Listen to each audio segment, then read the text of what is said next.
Avec le Trends Invest Challenge gratuit de Trends Tendance, tout le monde peut investir. Investissez 100 000 euros virtuels, gagnez 10 000 euros bien réels. Participez sur investchallenge.be.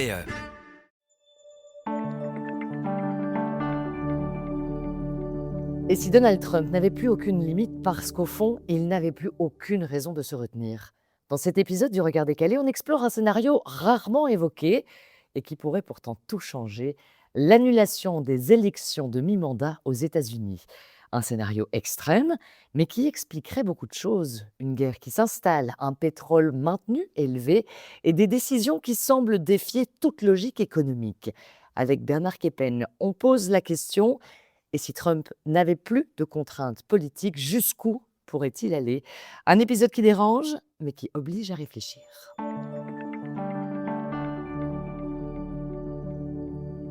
Bonjour Bernard Keppen. Bonjour Gaël. Alors je suis ravie de te retrouver pour faire un petit point évidemment sur cette guerre en Iran. On ne peut pas faire comme si elle n'existait pas, d'autant que une fois encore, la semaine a été riche, intense, en révélations, en informations. Un jour c'est l'un, un jour c'est l'autre.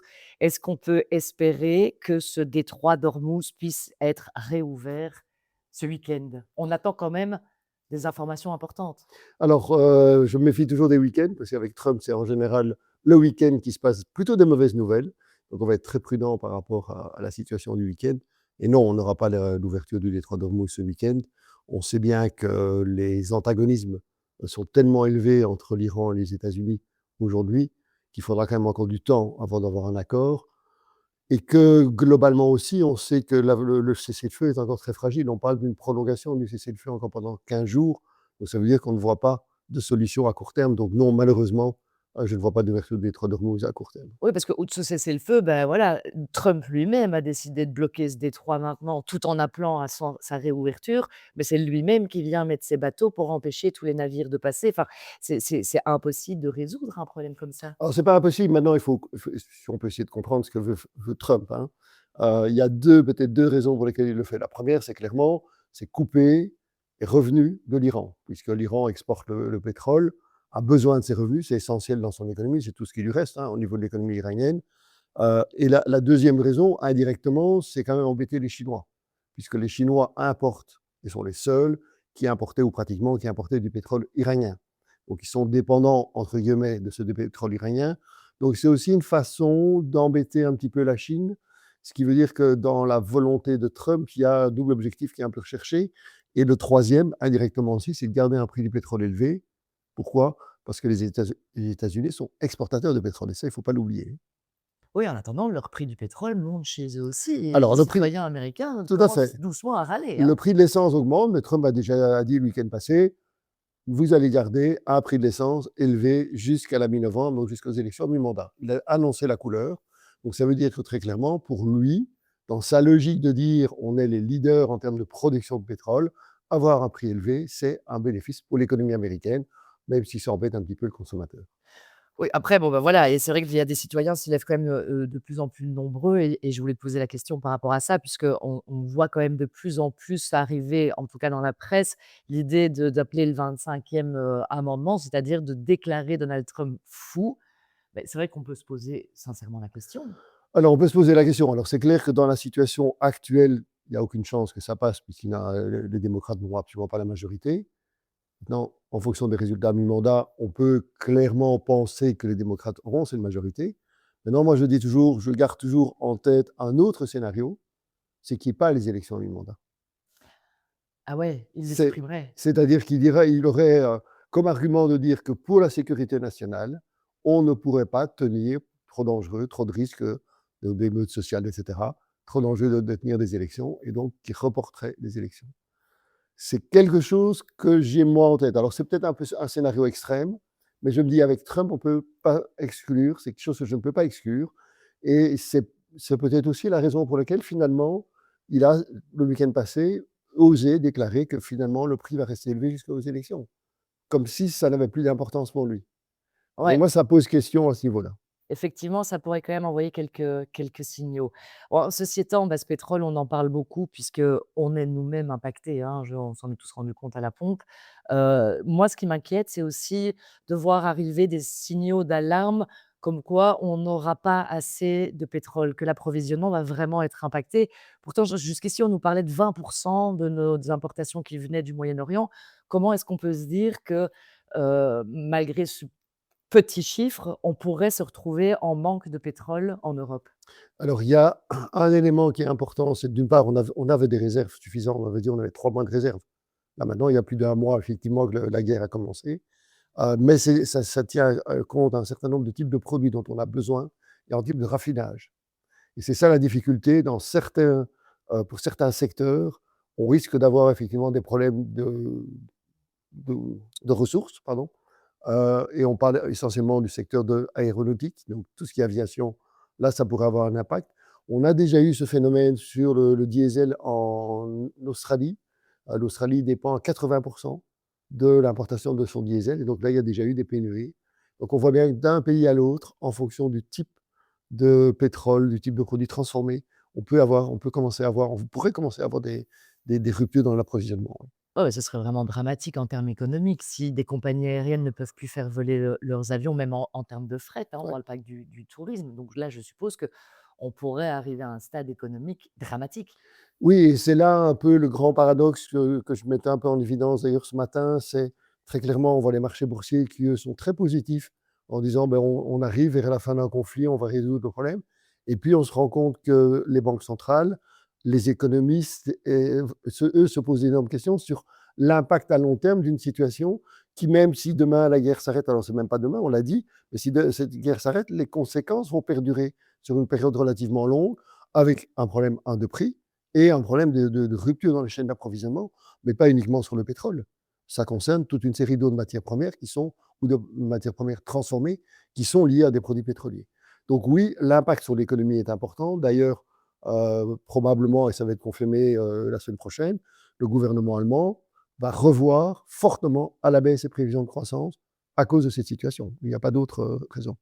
Alors tu le disais, tu en parlais ce matin pour ceux qui ne le savent pas, hein, chaque matin on a, ton café longo sur, le blog de la CBC dans lequel effectivement, bah, tu fais un peu un état des Mhm. lieux et c'est vrai qu'on l'avait déjà constaté, on a l'impression que d'un côté les marchés sont assez, insensibles à tout ce qui se passe, très optimistes et en face de ça, des banques centrales qui en tout cas jusqu'ici étaient plutôt attentistes et Ouais. plus dans la prudence. C'est vrai que le décalage ici, est important et que la réaction de ces banques centrales va aussi impacter. Bon, je lisais dans la presse, entre autres, que par exemple, le Belge, pour acheter son habitation, là, il vient déjà de perdre 3 mètres carrés achetables, donc c'est quand même important. C'est énorme. Et on parlait, globalement, on estime déjà que pour la majorité des biens pour la construction, on a des hausses de prix entre 20 et 30%. Pour l'agriculteur, la hausse des intrants, 30 à 40%. Donc ça, ces prix-là, inéluctablement, vont se répercuter dans toute la chaîne. Donc ça veut dire que les produits alimentaires vont nous coûter plus cher.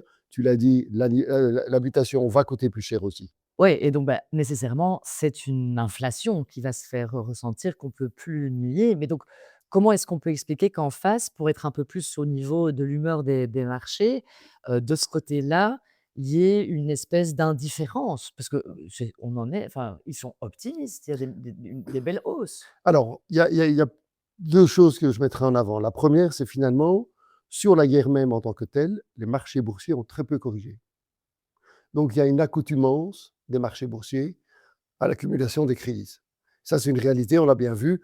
On a eu des réactions de moins en moins fortes dans les marchés boursiers au fur et à mesure qu'on a connu des crises. Ça devient évident. Pourquoi? Parce que les marchés sont habitués à vivre avec des crises et finalement, ils se rendent compte que je vais avoir une correction du marché boursier et un mois après, on repart tout à fait dans l'autre sens. Le deuxième élément, c'est que oui, effectivement, l'économie va ralentir, mais pour l'instant, les résultats des sociétés sont bons. On l'a vu aux États-Unis.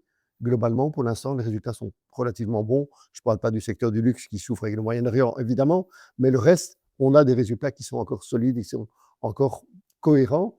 Et même si on a une crainte inflationniste, on sait quand même que les banques centrales vont être très prudentes dans la remontée des taux. Donc, ce qu'elles font pour le moment, c'est dire attention, on est attentif et on est prêt à agir. Mais on n'est pas dans une logique de dire on va tout de suite agir. Et donc le scénario qu'avait le marché d'une hausse des taux de la Banque centrale européenne au mois d'avril, donc dans 15 jours, ce n'est pas le scénario réaliste pour le moment. Il n'y a pas d'éléments suffisants Parce que même si j'ai un conflit qui s'arrête demain, et même si je sais que mon prix du baril ne va pas baisser tout de suite, s'il se stabilise, eh bien, la BCE n'a pas de raison d'augmenter ses taux. Mais elle va toujours rester très vigilante et prudente. Et toujours dire au marché, oui, mais attention, je suis prêt à agir. Mais donc concrètement, on n'a pas cette remontée des taux qui pourrait pénaliser le marché des actions. Donc c'est un peu les deux facteurs qui expliquent la performance aujourd'hui. Alors, dans un autre contexte avec, cette, Europe aussi, on relit, dans la presse, cette semaine que, Bruxelles réfléchit à comment, ne plus être dépendante, des énergies, j'ai l'impression que le scénario, il est le même année après année. On en parlait la semaine dernière avec Éric Joly au choc pétrolier de 1972. J'ai vu encore des interviews où on disait: «L'Europe doit travailler son Tout à autonomie fait. énergétique».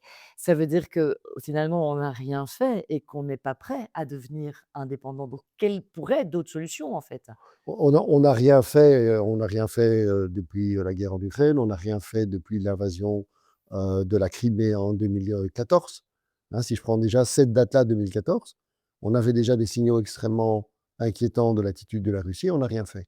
Donc 2014, on prenait les bonnes décisions, on aurait une discussion, nous, tous les deux, aujourd'hui, totalement différente, et un problème de dépendance qui ne serait pas du tout le même. Donc la solution, elle est toujours la même. On doit développer les énergies renouvelables, on doit développer notre mix énergétique. On doit avoir une Europe de l'électricité, c'est-à-dire on doit globaliser aujourd'hui cette Europe et on doit avoir un réseau qui est unique et européen. On doit diversifier nos partenaires. On doit négocier des accords commerciaux avec un certain nombre de pays et ne pas dépendre des États-Unis, parce qu'aujourd'hui on dépend des États-Unis pour le pétrole et le gaz. Donc on recrée la même dépendance qu'on a eue avec la Russie. C'est exactement le même scénario, la même situation, et malheureusement, ben, l'Europe est toujours une guerre en retard et n'avance pas. Alors il y a quelques mois, tu me disais: «L'Europe a les moyens de faire ce genre de Mhm. choses, l'Europe peut y arriver». Quel est l'état aujourd'hui, en sachant qu'on voit les États membres nombreux dire: «Nos caisses sont vides, on ne peut plus intervenir, on ne peut plus aider les ménages dans la situation actuelle». Est-ce qu'on est toujours dans le même état d'esprit? L'Europe a encore les moyens? L'Europe a encore les moyens, les États n'ont pas les moyens de prendre des mesures ponctuelles pour réduire la facture des ménages aujourd'hui. Alors c'est un peu brutal ce que je dis, mais c'est une réalité. Ce n'est pas en réduisant la facture des ménages aujourd'hui qu'on va régler notre problème de dépendance énergétique. On doit investir pour réduire notre dépendance énergétique, c'est ça qu'on doit faire. Et là, on a les moyens pour le faire, on va faire un investissement sur long terme qui sera beaucoup plus rentable aujourd'hui que de prendre des mesures ponctuelles qui finalement ne changent rien dans les habitudes et ne changent rien dans notre dépendance. Donc c'est ça la grande différence. Et donc, j'entends bien que c'est compliqué pour un certain nombre de ménages, donc il faut aider les ménages qui sont précaires, oui. Donc il faut des mesures extrêmement ciblées et pas refaire ce qu'on a fait au moment de la guerre en Ukraine. C'est ça la grande différence. Mais il faut être capable de faire ces mesures ciblées. Si on n'est pas capable de les faire, on ne peut pas les faire. Mais on doit investir dans notre mix énergétique. On doit investir pour sortir de notre dépendance. Écoute, sincèrement, je vais te ressortir cette interview que j'avais en 1972. La phrase était la même. Bah oui, Et bah donc oui. ça n'a pas de sens, en fait, c'est de se dire enfin moi je veux pas être pessimiste, mais j'ai presque plus d'espoir de me dire que l'Europe arrivera à sortir de quelque chose et j'ai peur pour l'Europe aujourd'hui et des conséquences dramatiques pour l'économie, C'est évident que ça fait peur parce qu'on a l'impression qu'il n'y a rien qui a avancé. On a quand même le Green Deal qui nous dit on doit être totalement indépendant des énergies fossiles en 2050. 2050, c'est quand même demain. Donc là, cet objectif qu'ils se sont fixés, ils doivent s'en donner les moyens et ils doivent se donner la possibilité de pouvoir le faire. et il y a quelques mois, ils ont reculé sur la fin du thermique. Oui, maintenant, parce qu'il y a effectivement une situation un peu particulière et qu'il y a des priorités qu'on doit mettre. Mais ça ne change rien au fait qu'on doit absolument arriver à cet objectif de sortir des énergies fossiles en 2050. Et on doit y mettre les moyens, on doit investir. Ça, on n'en sortira pas. Si on ne le fait pas, je rappelle ce que disait Mario Draghi dans ce rapport, l'Europe, c'est une lente agonie. Et personne ne veut de ça. Mais on est déjà en train d'agoniser, non? Soyons réalistes. Alors, sinon, on va être trop pessimiste. Alors, je dirais non, parce qu'on a justement les moyens de pouvoir avancer. On a les ingénieurs, on a la technologie, on a les capitaux. Si on reprend un peu le sentiment, on dit on n'avance pas. L'Europe des capitaux dont on parlait depuis 10 ans, normalement, en 2026, elle va être mise en place. Hein. Donc là, c'est quand même une avancée assez importante, assez fondamentale. Quand j'entends qu'aujourd'hui les Allemands disent oui, effectivement, on doit avancer dans cette Europe des capitaux, c'est un grand frein qui est levé. Donc oui, il y a des avancées. Alors oui, on aimerait bien que ça aille plus vite, mais bon, ça, c'est le rythme de l'Europe. Mais donc il y a quand même des signaux d'espoir et on peut se dire que c'est dans la crise qu'on trouvera les solutions. Oui, et quand même, soyons un petit peu optimistes en disant qu'on a quand même un dialogue aujourd'hui entre l'Iran et les États-Unis. On a un début, une amorce de dialogue entre le Liban et Israël. Donc, soyons optimistes en disant oui, ce dialogue-là mènera quand même quelque chose un peu plus positif. Bernard, restons sur cet optimisme alors, comme ça on passera tous un bon week-end. Merci Absolument, beaucoup. avec plaisir, Yael.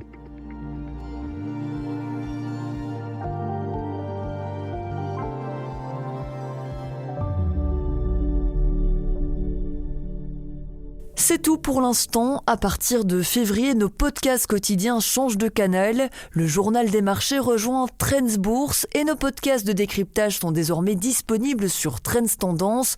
Abonnez-vous sans plus tarder à ces 2 cadeaux. À très bientôt.